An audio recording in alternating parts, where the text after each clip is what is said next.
Hi, magandang araw po. So, dito po tayo sa ating istoryata and this time makakasama po natin yung ating taga Coast Guard, Philippine Coast Guard Davao Station, Davao City Station. Ulaylain ang ato ang magsilbing spokesperson na rin siguro ng Coast Guard Davao City Station. Coast Guard Ensign Garcia. Ayan. Si Coast Guard Ensign Garcia. Wait lang, kasi magtatagalog tayo kasi Tagalog si Sir. No? Galing ka ba ng Manila, Sir? Yes po, ma'am. Oh, so kailan ka lang dito sa Davao? I'm almost 1 year na po dito sa So almost Davao. 1 year, dapat marunong ka na mag-Bisaya. Marunong lang. Dapat may magtuturo sa iyo ng Bisaya. Yes po, ma'am. Wala pa nagtuturo sa akin. Looking forward for a teacher. Ay, teacher. Anyway, wala ba sa so panimabot ang itong istorya. Sige, si Coast Guard Ensign Garcia po, because ang Department of Transportation, meron po silang plano, although ginagawa na nila ito sa Manila, baka masyak kayo, lalo na dito sa mga taga Davao, masyak kayo kung makita nyo yung Coast Guard na yung kanilang trabaho is nasa dagat, makita nyo po sa kalupaan, makita nyo po sa kalsada because DOTR, i-augment po sila no, sa kalsada to help ating mga traffic law enforcers na ipatupad yung ating batas trapiko. Sir Ensign Garcia, sir, can you tell us kung saan na tayo level, naka-seminar o I believe no, nag-undergo tayo ngayon ng seminar, training para maging i-deputize, i-augment kayo sa ating mga daan, sir? Yes po, ma'am. Bali, itong directives from the DOTR actually last November 6 pa to, 2023. But we just started our training last week. So we are hopefully mag-start ang Coast Guard sa Batas Trapiko in the month of August or September. Bali, itong SAICT na ginawa ni DOTR will play ito yung Special Action Intelligence Committee for Transportation. Yes po. Tama. Opo. Bali, itong SAICT will play a vital role sa integridad ng ating transportation system. Since there is a surge of traffic incidents and also yung mga illegal vehicles natin sa kalsada. So si DOTR is naghumingi nag-request ng assistance sa Coast Guard. Okay.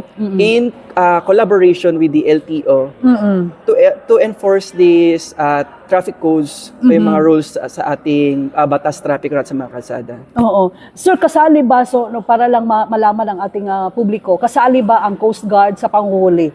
Yung mag-aaresto ba rin kayo? Yes po, sa mga pasaway ng mga drivers? Yes, we are obliged to issue tickets in terms of sa ating lahat ng ginagawa ni LTO will be deputized by the Philippine Coast Guard. Oo, so lahat ng ginagawa ni LTO, ganun din yung gagawa ng Coast Yes Guard. po, ma'am. Wait lang, every time na may operation ng LTO, every time na nasa sila sa daan to implement, to enforce the traffic law, sir, ganun din ba ang nakabackup kayo? Ganun ba? Yes po, ma'am.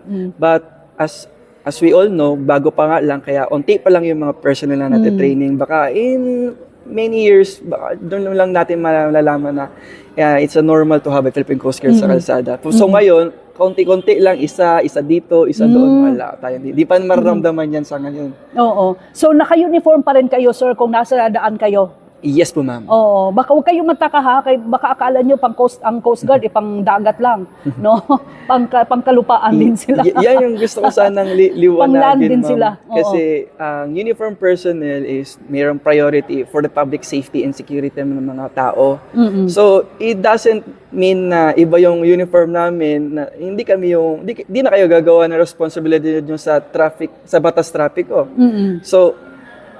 So ngayon, ang gusto lang namin paano sa lahat ng tao is be responsible sa ating batas trapiko. Whether anong kulay ng uniform ang nasa harap ninyo, kailangan natin sumunod sa ating mga batas.